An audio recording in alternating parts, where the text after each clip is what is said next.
Hi guys, so I have a question.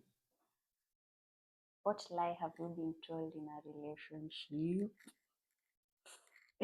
So mimi I had this guy mwenye aliniambia I am a well he drinks from my. In front of you is your host, your very, very beautiful host, ready to present to you the Miry Clay Podcast. Feel loved, inspired, and blessed.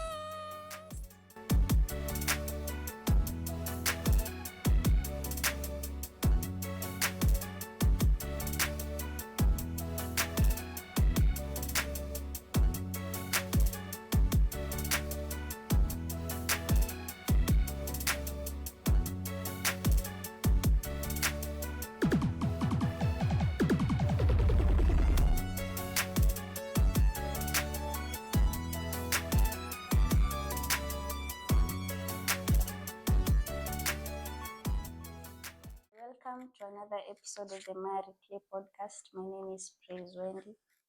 And as usual tunashutia Ceramic Hotel kwa hapa Bargain Road Tao. Ukifika and you want to chill, want to relax kidogo unaweza kuja. Yeah, so today I have a good guest, a friend of mine. Joanna, si sana lakini tuko sawa. She has a very good story. She'll share with us. Karibu sana Joy. Thank you. Yeah, you're welcome in this paradise of ours ya Miry Clay. Yeah, can Thank tell us you. about yourself kidogo. I'm Jojo. My friends call me Jojo, but my full name is Josephine Kigundu. Josephine. Yeah, Josephine. The short form of Jojo is Josephine. Jojo najuanga ni Joy. No, It's Josephine. Josephine. Eh, Yeah, now Josephine Jojo. okay. Yeah, I'm a psychologist by profession. Wow. Yes. When I was young, I wanted to be a psychologist. Along the way, nikadivert. I come from a Christian home. Actually, my dad is a pastor. Oh Lord.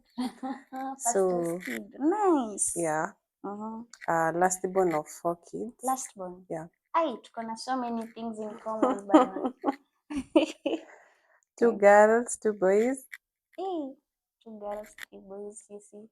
Yeah, Okay, so you're the last born. I'm the last born. So how has life been growing up for you as a pastor's kid? Tuanze aje to dissect this swali. Ikwe as you and as a pastor's kid. Being a pastor's kid, it has never been easy until now. Everyone is watching you. Yeah, true. Everyone is expecting so much from you.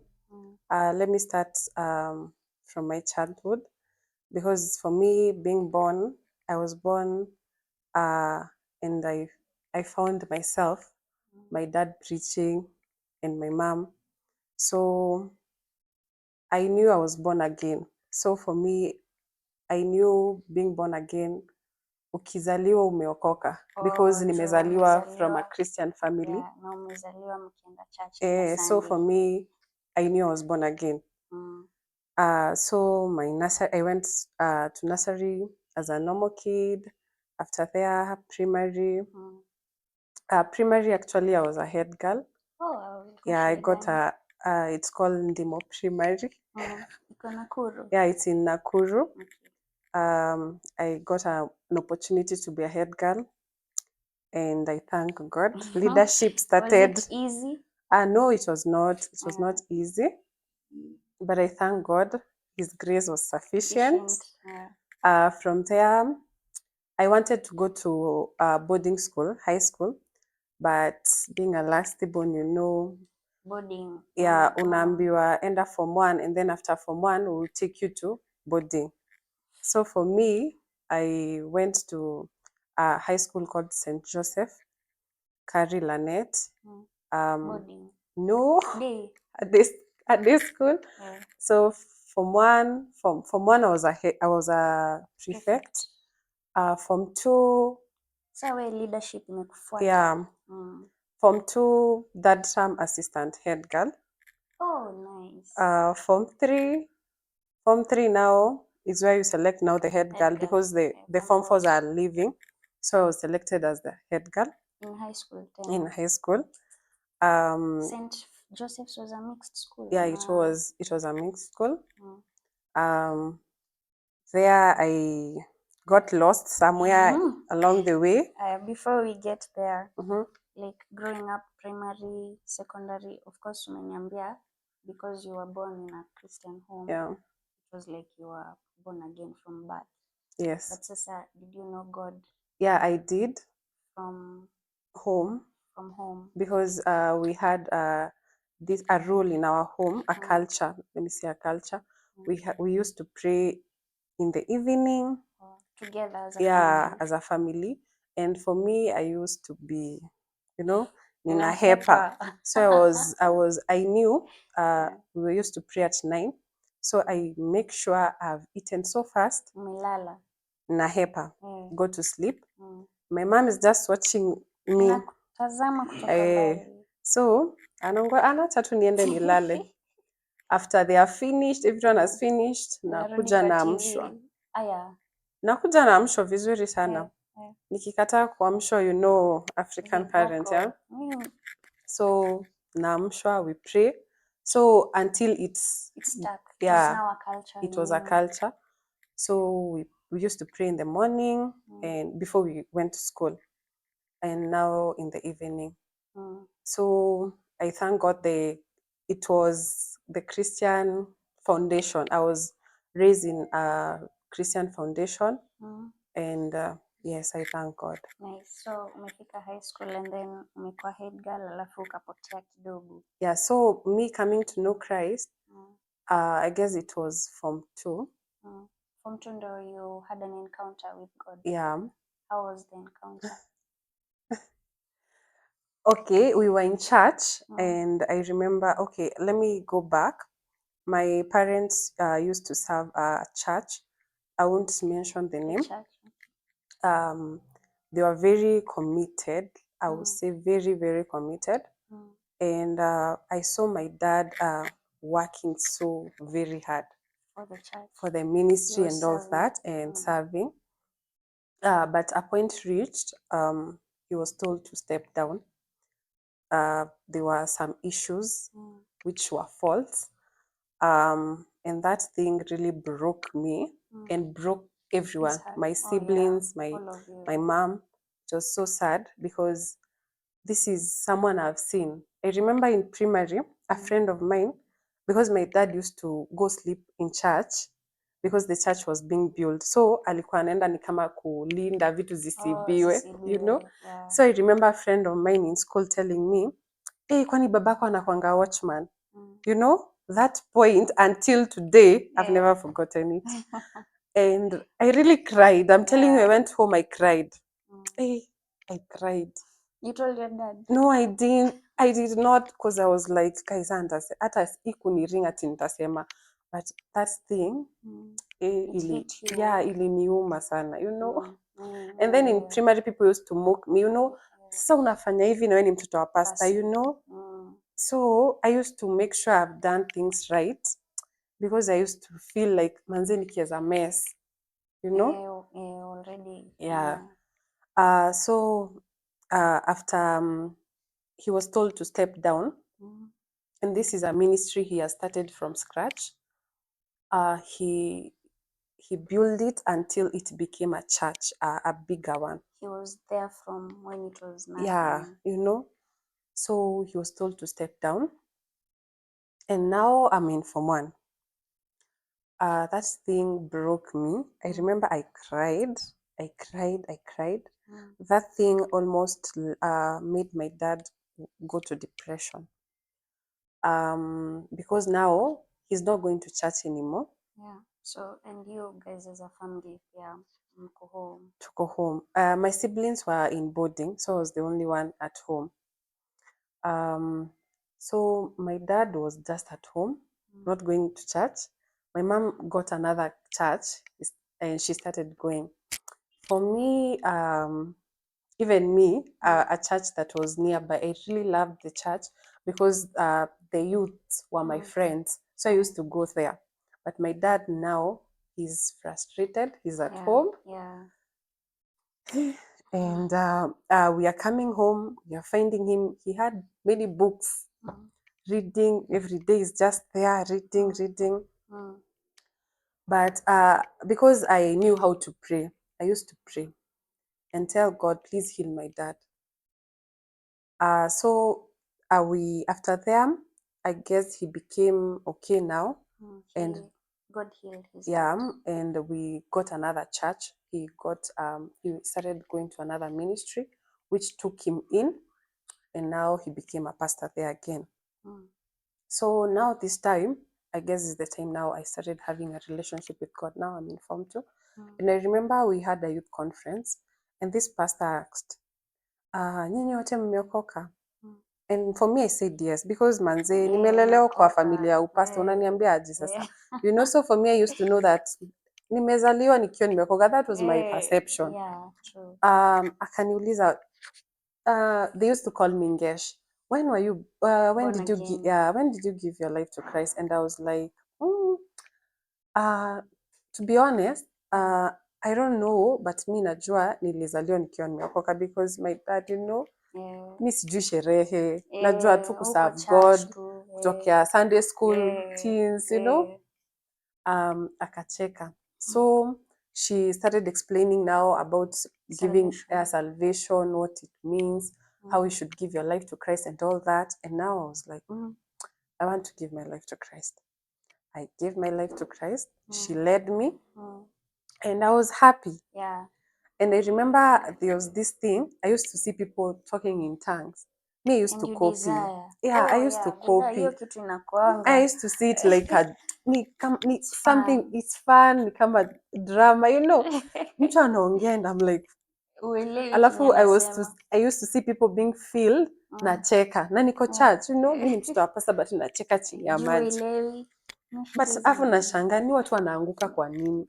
So I remember hata kuna time nishai fake kuanguka. Yeah, because naona watu wanaanguka na mimi sianguki. So you know, I faked mine. So ulifake ukaanguka alafu kaka hapo ama ukaanguka? Sasa you know, you open your eyes like unajifanya umefunga but unaangalia kenye inaendelea na uko chini. I'm telling you, anyway, that was then. So I gave my life to Christ and we started a journey with God. But I was not that deep. Yeah. Now I'm informed too. You know, form 2 challenges, you know, adolescence, iko huko, I'm a leader, hiyo you know. But I went on. I guess I started, I can say my relationship. High school. Yeah. And for me, it was serious. I can say it was. In high school, you were like, I'm getting married to this guy. Me, I was serious, manzi. What are you telling me? For me, Form 1 that time, the girl was in Form 4. And I was so serious. With him? Yeah, he was serious with me too. For real? Wongo bana, wongo. Mimi nikijiambia. In your yeah, head, you know, because he was nice. He was a good guy. So we started dating and all that, you know. I'm dating someone who is in Form 4 and I'm in Form, you know. And he's nice. Yeah. He loved God. For me, I saw this guy. You and then, future. You know, for me, I was choosy since birth. So I used to have taste. That's one for high school. So I used to know I cannot date a dark guy. A short one? You know, a short one, it's a Zero. Please don't even. Because for me, I'm tall. So I knew I want taller. I'm dark. So I wanted light skin. No, a total you know, balance. To blend. Yeah. So I'm just a girl.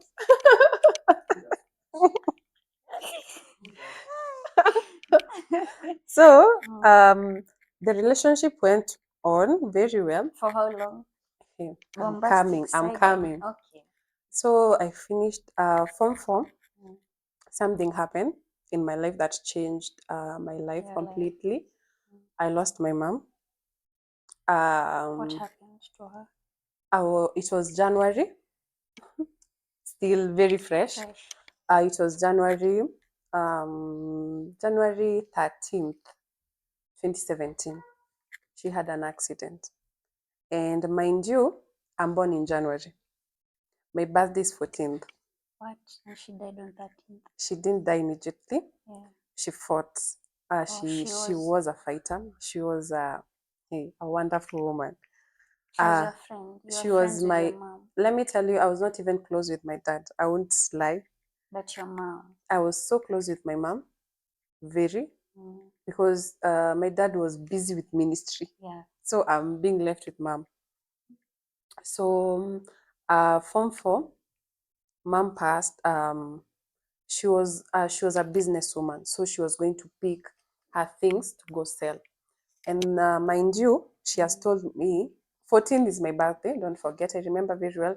It was a 13. It was a Friday, Saturday, 14. Saturday 14. Yeah. So she promised she's doing me a birthday because I'm in Form 4. Mtoto anataka kumotivate apite. Na mimi ni last born. So we had that bond. And she told me that morning, nitakubaia keki. So you ita my friends wako Saturday, 14 is Saturday. Mkate keki ndio uweze kupita mtihani. This is your last birthday in high school. So for me, I remember that morning we went with her, akapanda gari, and for me, I went to school. So coming home, I'm just coming home, waiting for my mom. She's not coming.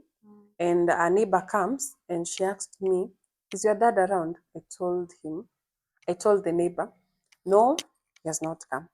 So I'm like, hey, Masa, mama jafika, dada jafika, what's happening?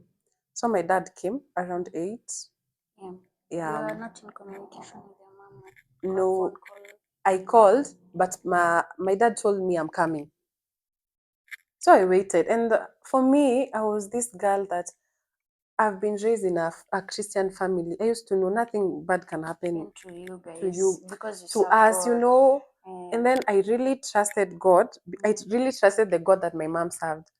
My mom was dangerous when it came to prayers. Yeah, She was a warrior, And for me, I knew, So for me, so it was normal. Maybe amechelewa job, and so my dad came and he told me, my dad achukuliangi vitu serious in terms of akona faith sana. Aunangi big deal, like anajuanga manzi kama God ameniput kwa hii situation, God will come through. And he really came.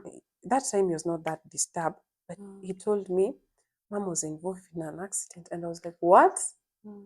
But ako sawa, hajaumia sana, and she'll be home soon. But me, I was disturbed. What are you saying? Mom, na tulikuwa na yeye asubuhi. I cried. I cried. I remember calling my sister. I told her, my sister is another one. She started crying. Your sister is older than you. Yeah, she's older. She started crying. So both of us were crying. And a phone call. But my dad encouraged us. She'll be fine. That Saturday, I was so down. I stayed at home. It was now on your birthday. On my birthday, people started coming, our neighbors. My friends called me. I thank God we live in a small neighborhood. So when something happens, everyone will know. So most of my friends knew. Okay. So they called each other. We cannot be able to go to Josephine to Ngesh birthday because this and this happened. So they came to see me. Had you gone to see your mother in the hospital? No, this is Saturday now. So Sunday is the time we are planning to go. And we went with my dad after church. I remember that service, we prayed. We went to church, actually. We prayed. Hey, Kai. Maombi sijaiomba, niliomba hiyo siku. I prayed. So after church, tukienda hosi, she was fine. She was fine. For me, I saw her, we talked. And she told me I'm coming home soon. So angalia mbuzi. We had goats and all that. So she told me I'm coming. So we went to the hospital and she was okay. We talked to her. My siblings came. They at that moment they were in Nairobi. My sister was in campus. My brother was working. My big brother was working. So they came. We talked to mom. Friends were there. Neighbors. Accident ilimuaffect. She had internal bleeding, but the doctors never know. detected it. So she had a broken leg. And for me, I thought it's just broken and she was going to be fine. But hey, all in all, we thank God. So now we went home. We have talked to her. We have talked with my siblings. We had a good time. We prayed. But for me, leaving that place, I was so discouraged. Actually, I went out. I left them talking to her. I went out. I started crying because I've never seen my mom in such a state all of my life. Now she's lying helplessly. I've always seen her this strong woman. And now she's just laying on the bed. She's talking and she's trying to show us the way she's jovial and all that. She's moving. She's not moving because her leg was broken. So she was not moving, but she was sleeping and she was talking. So we went home. And for me, I prayed. I told God, just heal her. So the week started very well. I went back to school. Actually, I had a cat on Monday. And she's in the hospital. And she's in the hospital fighting for her life. That week, I went to school normal. I did my cat. She was okay the whole week. Yeah, because we used to talk. And she was okay. And now Friday night. Not Thursday night. Now waking up to Friday. So birthday yako ishapita. Ishapita, I didn't even celebrate, So Thursday night, waking up to Friday in the morning. That night I didn't sleep. I struggled. I really struggled. I didn't have peace. I prayed. I woke up in the morning. I remember preparing myself to go to school. And I told God, I said in Kiswahili, Mungu mamangu akikufa, mimi na wewe sitaikuabudu. Like I will never seek you. I said that. I remember very well. I finished up and I went to school. I finished my cat that day well. I came back home.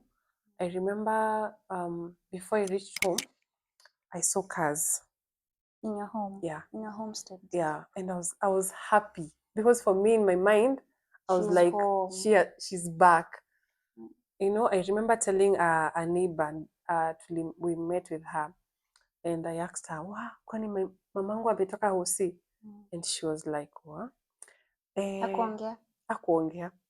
I remember meeting I met two, and she was like, ay, sasa Ngesh, umetokea shule? And I was like, oh. I went home. People. Meja. And you can't see your mom. I can't see. Nikaingia kwa nyumba. And I saw my dad. The way I saw my dad. He was broken. But everyone was, they saw me, they stopped crying. They stopped crying? Yeah. Kwani they were crying? They were crying. I greeted them. I knew something is wrong. It's wrong. I went in my room. You see the way they pack vitu za mtu amepass. I saw that bag. I saw a new karai. I'm not seeing my mom. And I was like, I didn't jump into conclusion. Denial. Denial started there. Always accept your story. So I changed my uniform. My cousin was around, a very good cousin of mine, and she stood with us in that moment because she came all the way just to see my mom. She took care of her that week when I was in school, and she used to go hospital home with my dad. So I changed my uniform and she came in my room and she told me, "Can you give me your phone? Usikol watu." And I was like, "Why?" And she was like, "Hivyo tu." And we went out with her. I remember. At this point, bado hujui what has Yeah, happened. I'm suspecting something is wrong, but You don't want to accept I it. don't want. So we went out. I remember we did some chores here and there. And then now, late at night, a neighbor is the one who broke the news. And because I went to her place, I was like, home kumejaa sana watu. Went to stay at her place. She told you. Yeah, now she was a close family. I can say it's like a family friend. And she told me, Ngesh, nataka kukuambia kitu. So hivi ndo kume happen. Mom is no longer there and she has left us. And I was At this like, point, you go from 4, so I'm you in Form know, 4. leaving you know what it means. Of course. And I'm like, hey, can say that thing. Of course, you deny. I was in denial, and it broke me. It did. Mind you, my siblings have been told we are needed in Nakuru immediately because they were not told the truth. Yeah. They were told mom is needed because kuna blood something transfusion or something like that. And they came. They knew in a matatu. Yeah. After wametoka Nairobi now hukuja now town to home because now my mom was known and my mom was mtu wa watu. She was even a cheerleader in our village. So there, I guess there is where I started leadership with me and all that. Oh, yeah. And she was a woman who loved people, who loved unity, bringing people together. And so my siblings knew in a matatu. You know the way and Mama Faith hayuko, and they were like, what? My sister, they didn't know my sister was there. My sister broke. You know? They knew your sister. They Like didn't how know when she you was understand. there. Yeah. Yeah, they knew her, but they didn't know she was in the matatu with my brother. They came home and now they are looking for my dad. You know, people are meaning at our home. Me, I'm not at home at that moment. I'm still in the neighbor's place. I'm crying. And from there, I remember what I told God. Yeah. So yeah, so me and my relationship with God from there, I was like, you fulfilled your words. I did with passion. I was bitter. My bitterness started there. Because God, how can this woman serve you? Yeah. My mom was, hey, if there was someone who was generous in our village, I won't even lie. People knew. Anytime you go to that woman's house, you cannot come empty-handed. She used to bring workers in our farm. She paid them, and they have to go with waru. They have to go with maize. So even and people wanted even to come to work at our place because they knew if they work wanalipwa na bado wanapewa food. And lunchtime, mind you, niko home pikia watu chakula. Na si chakula kidogo. And I remember telling my mom one day, si unawalipa, tunawapikia nini? And she was like, huku ni kwangu, you know? And I was like, God, how can you take someone who really loved you like this? And it was so sudden. It's not that you know, we had dreams with her. She was like, finish Form 4, you go to campus. My mom she used to believe in me, you know. She was my biggest supportive system, clapping for me, you know. I remember she had already started paying a tuition for me. Yeah, campus. Tuition, yeah. After now, nimetokea shule, I can go somewhere. Yeah. So I'm here. We have been told the news. My siblings have come. Families, member, friends, everyone is there. my school, they have known. They came. I really thank my principal because that woman stood with me. She used to do counseling after I've gone back to school. Mimi imagine. Hiyo ilikuwa form 4 I'm what in term? form 4, first term. This is January. She passed 23rd because she fought for a week. Now we had to bury her in Kirinyaga County. Yes, we took her there. We laid her to rest. We came back home. You know, after coming back home, now Watu reality wameenda. in our hit. Sasa ni nini tu like the Yeah. family sasa. You My can't see siblings her. have to go back. My sister has to go back to campus. My brother has to go to work. My brother has to go back to And you have to go back to school. and I have to go back Na to uko na school. KCSE December. I'm in first term.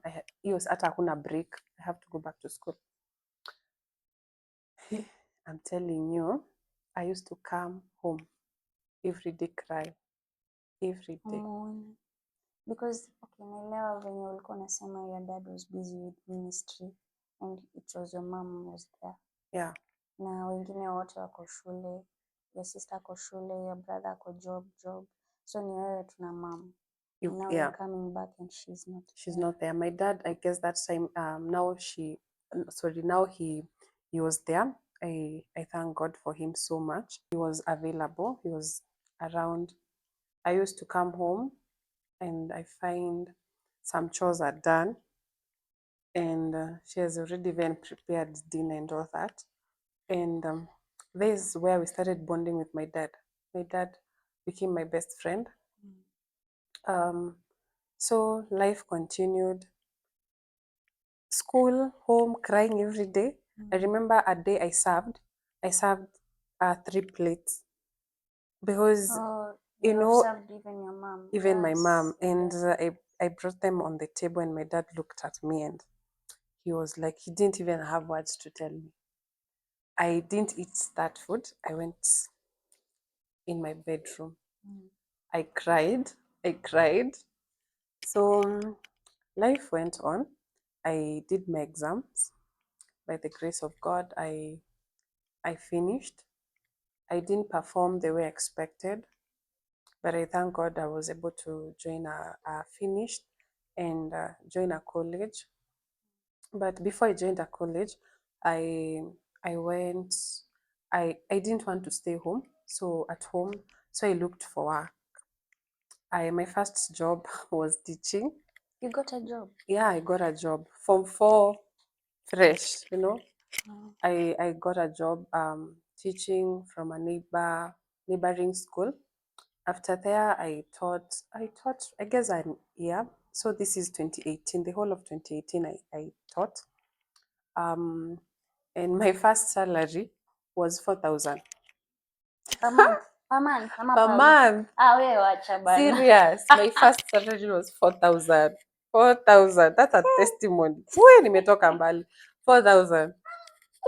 Naenda asubuhi, nafunza watoto nalipo 4,000. And this is class 4 to 8. So ulikuwa unafunza nini? I used to teach science and English. The combination I know. And I used to teach even in CRE. I used to teach even social studies. Ilikuwa tu shule, you know. And I was not bad, so plus ni primary. You know, na ni private. So and I was a good teacher. A very good teacher. Even it helped me. I developed the love of teaching because my first course was teaching. I went to Nakuru Teachers 2019. I did teaching 2 years. After there, I finished. And now, after finishing teaching, I got a job. A very good school. I won't mention it, but a very good school in Nakuru. My first job, the pay was Sasa umetoka kwa 4K, nimetoka kwa 4,000, nimetoka kwa pesa, kibanja ya pesa. Na niko like, oh God. Ulishtuka venye ulipata your first salary? Nilishtuka sana. Nilishtuka. Hata sikuwa na expect actually. Kwa sababu sikuwa nimepata results bado. I had just finished. and I got a good job, a good school. And this interview, mind you, I didn't go with papers.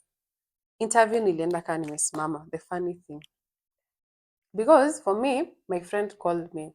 She told me, there's this school, they're looking for a teacher. You go.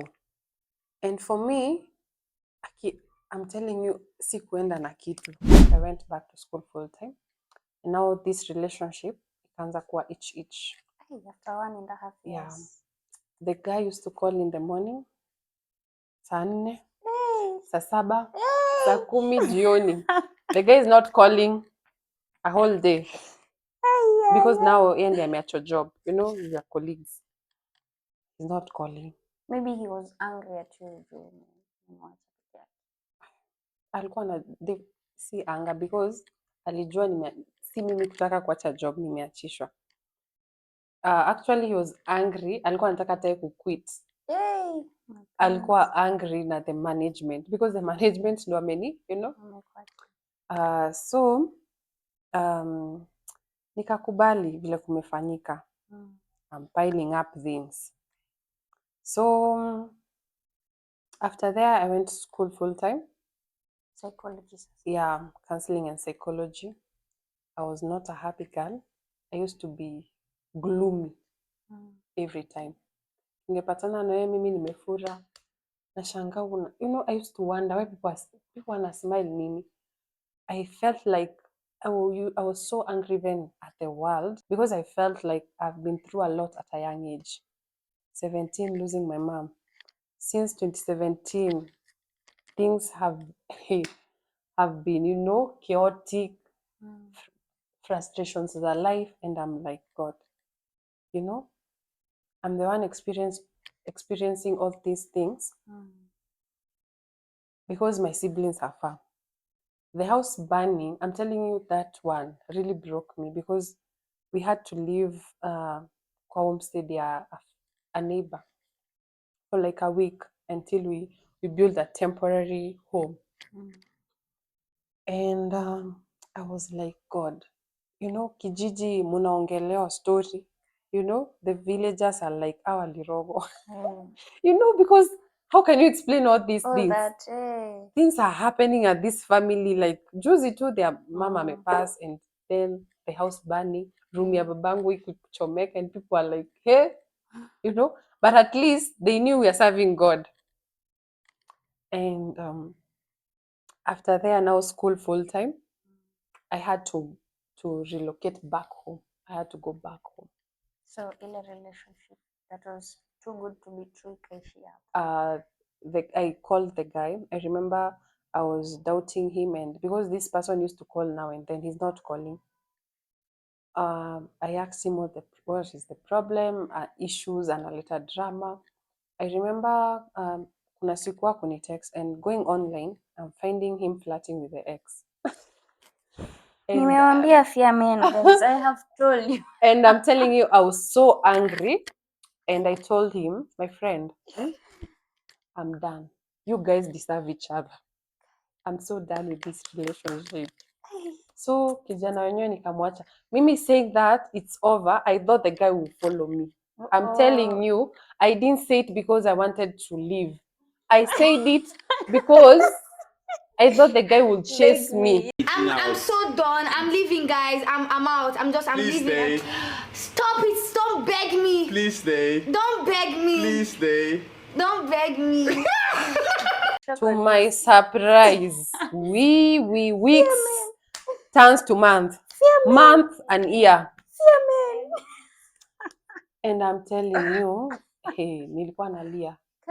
And I guess that was my turning point now. I used to cry.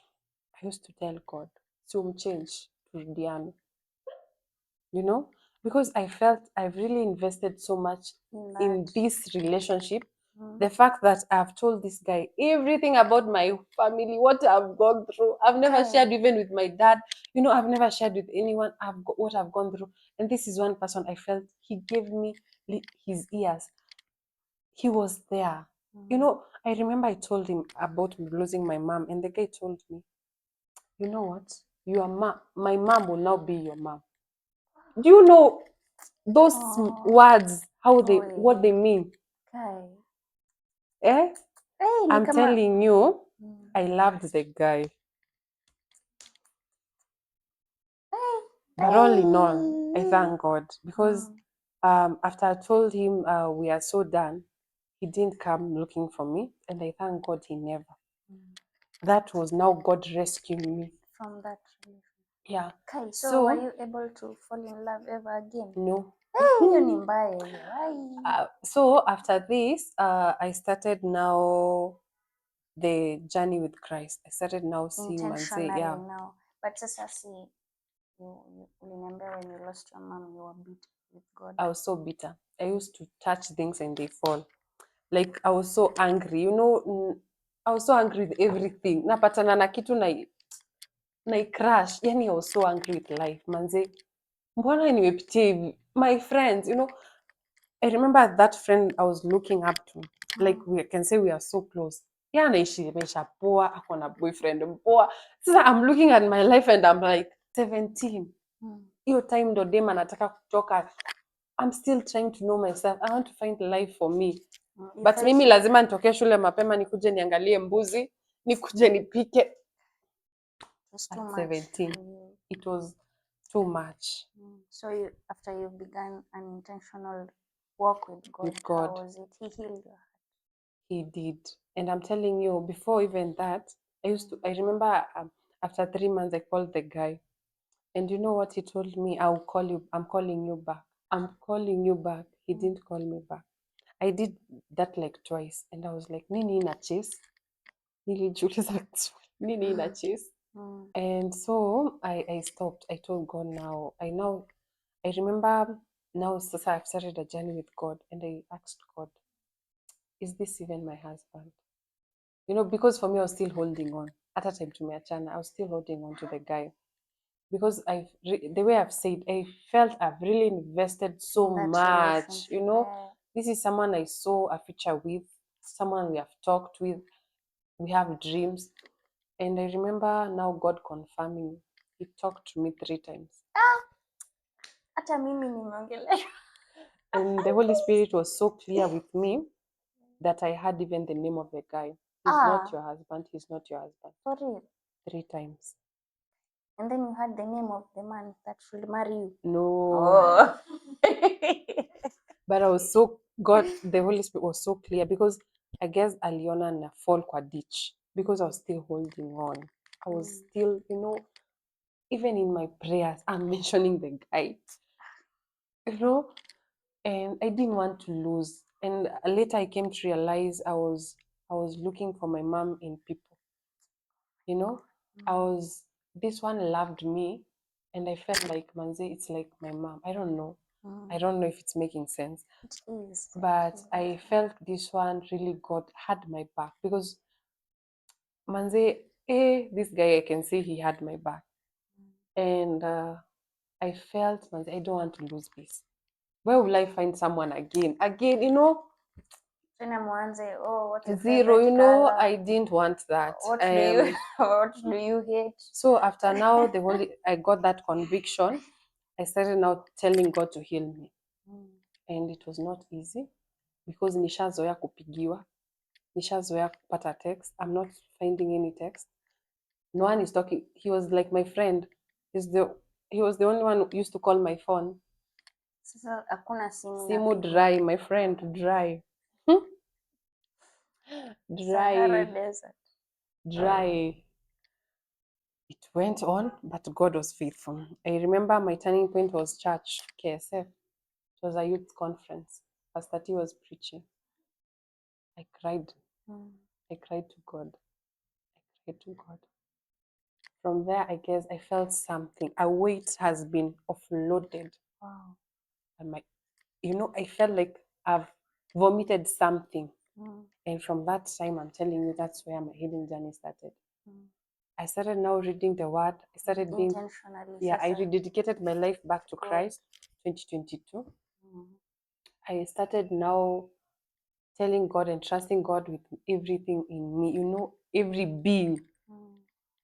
You see this word in Hebrews 13, 5 that says, I'll never forsake you nor leave you. God has been faithful. He really has been. So I finished my psychology. I graduated.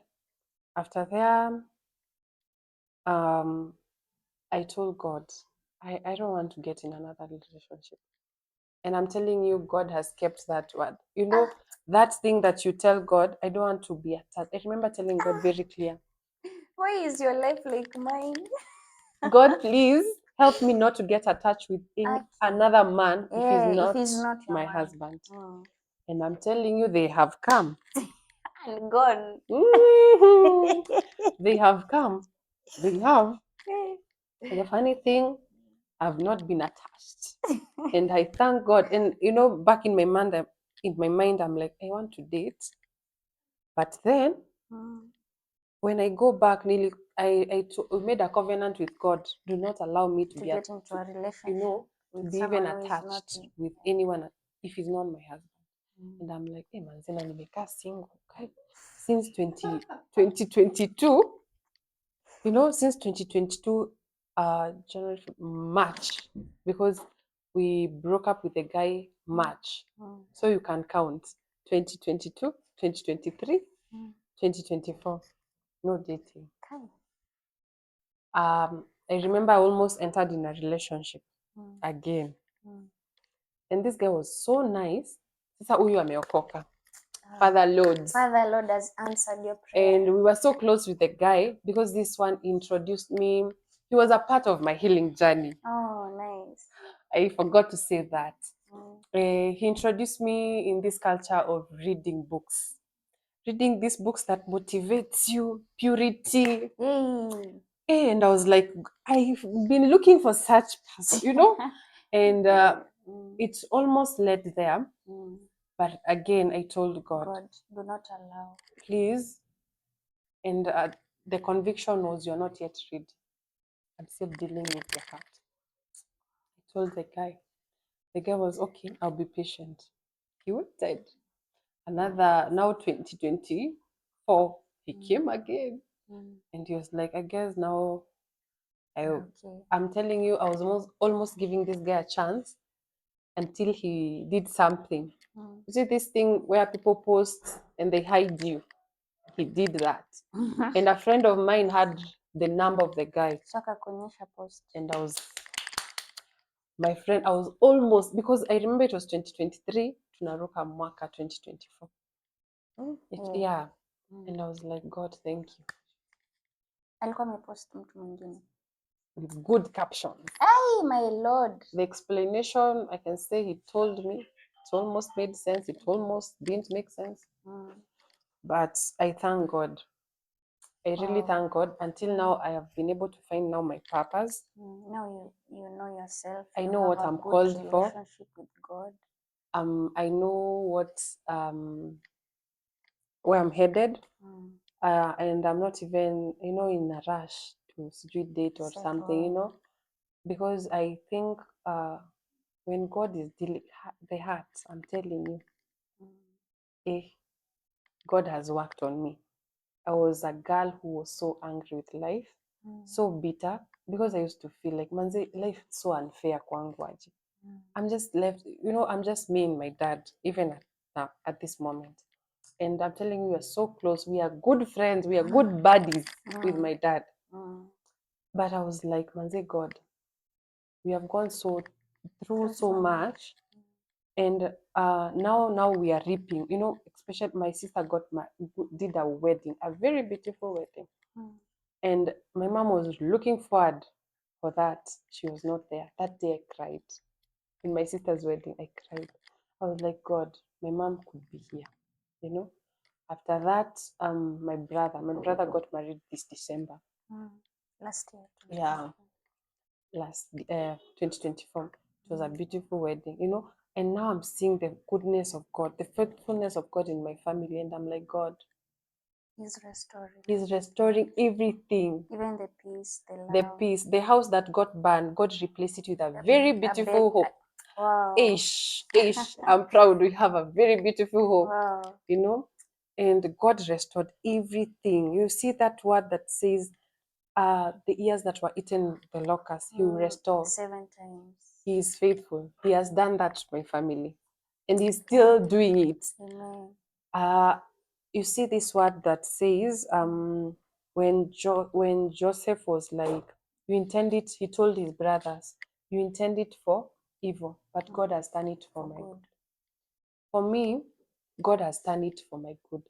Me being able to share what I went through, the pain, feeling like I'm left out. Because for me, I used to cry and feel like, manze God, kwani unakuanga wapi? Nakuona ukifanya kwa life ya watu, but me, I feel like you have left me out. Nothing is moving in my life, stagnant. Nothing. I'm just like, manze, until when?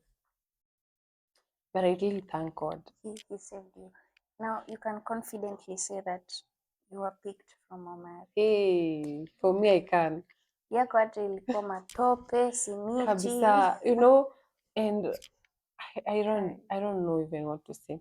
But this word in Isaiah 43:2 that says, you will walk in many waters, but I shall be with you. You shall walk in fire, but the flame will not burn you. It won't burn you.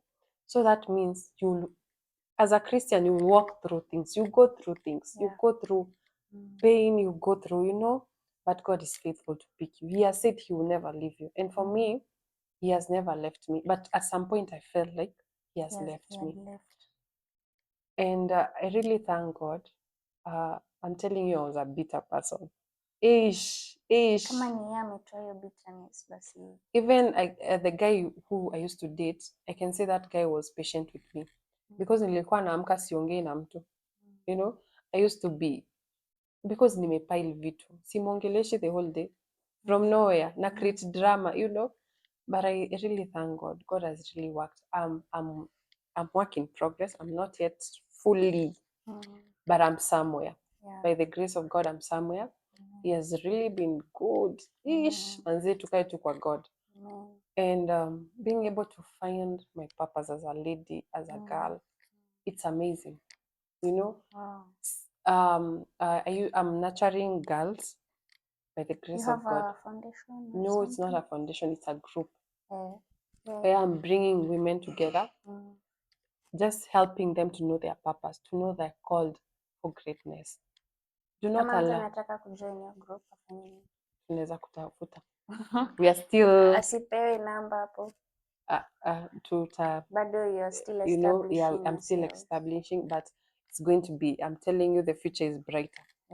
Wataniona soon. So, just telling people that it does not matter what you have been through. Haijalishi. I'm telling you, I reach a point. I used to cry. I used to cry. I used to feel like, manze, kwani nilifanya nini? I'm just a girl.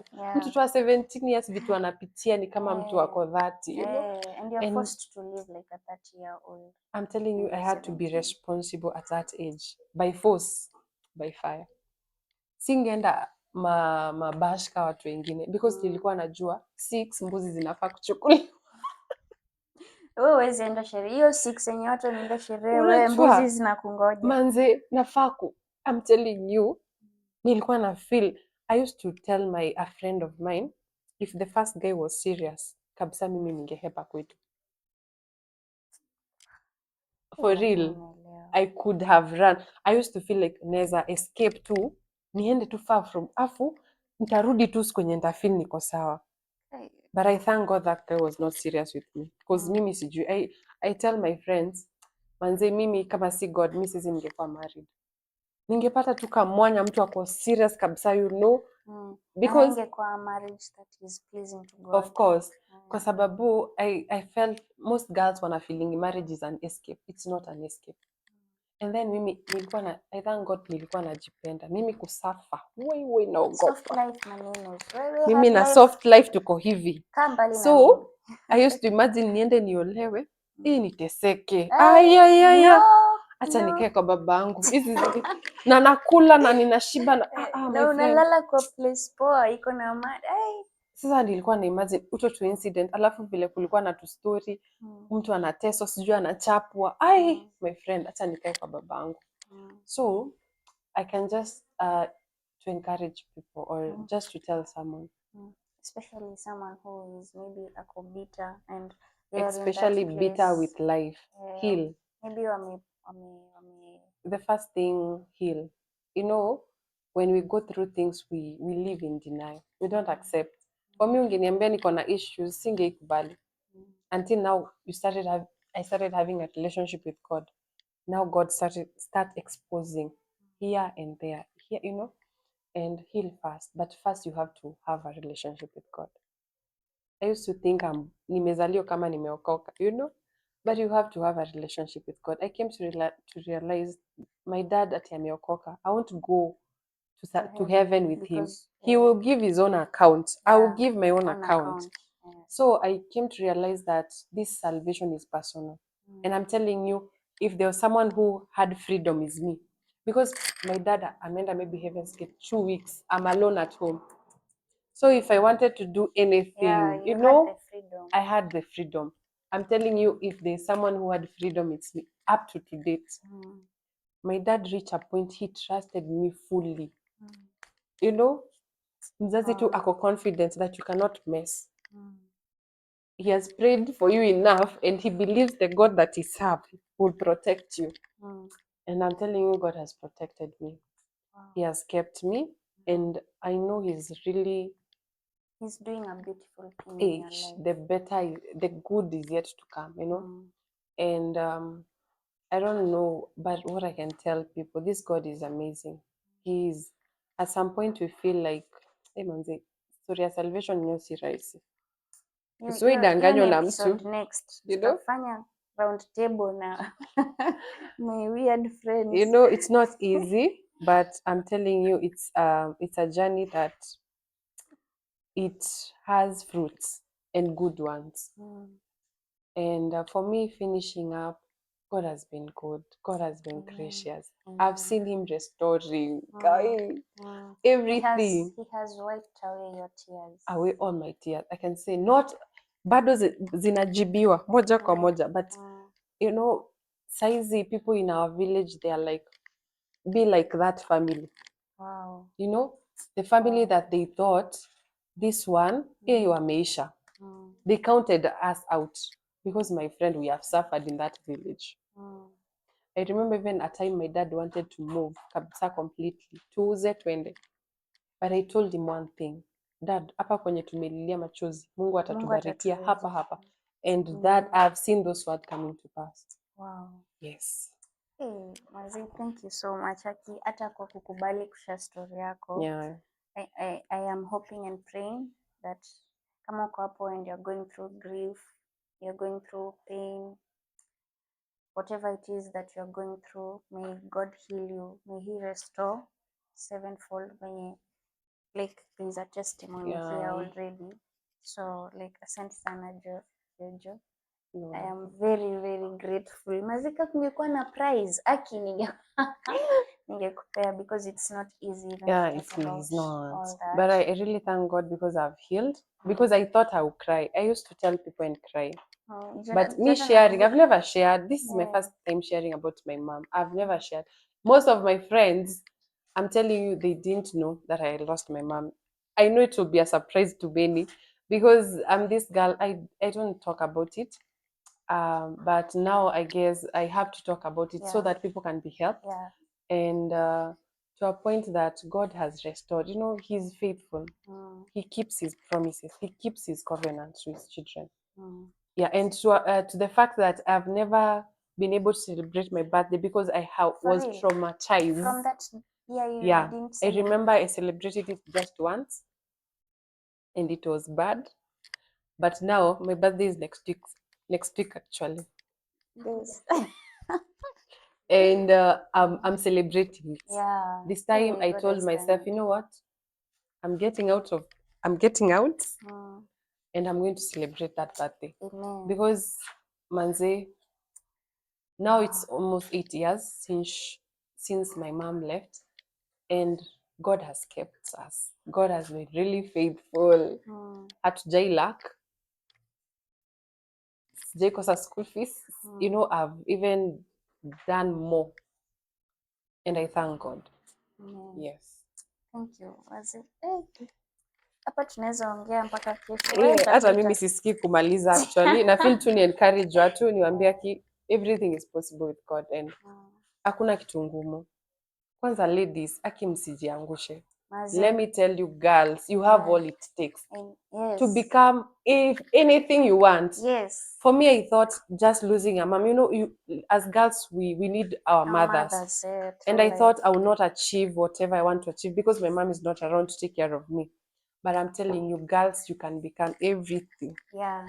Everything you ever wanted. Haijalishi what you're going through. You have all it takes. Yeah. Usiwache mtu akufanye mambo ambayo na usikubali kuwekwa chini na heartbreak. Usikubali jamani. Usikubali. So guys, hapa tunaweza endelea hadi kesho, lakini for sure we will call you back. Because I feel like there is a lot. And we'll call you back. Depression's joke. We'll call you back hata uongeleshe madem sasa vizuri.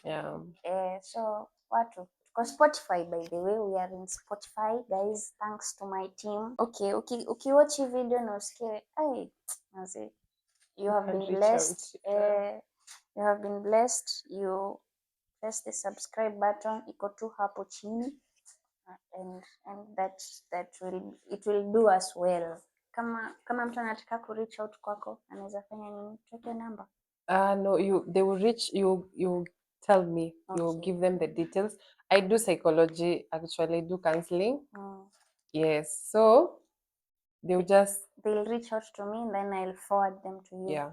Sawa. So see you guys in the next. Okay, I think hapa tuta climax season 1 and then we will get back to season 2 with a bang. You guys. Sawa. So subscribe, like, share. Na uende Spotify. Bye.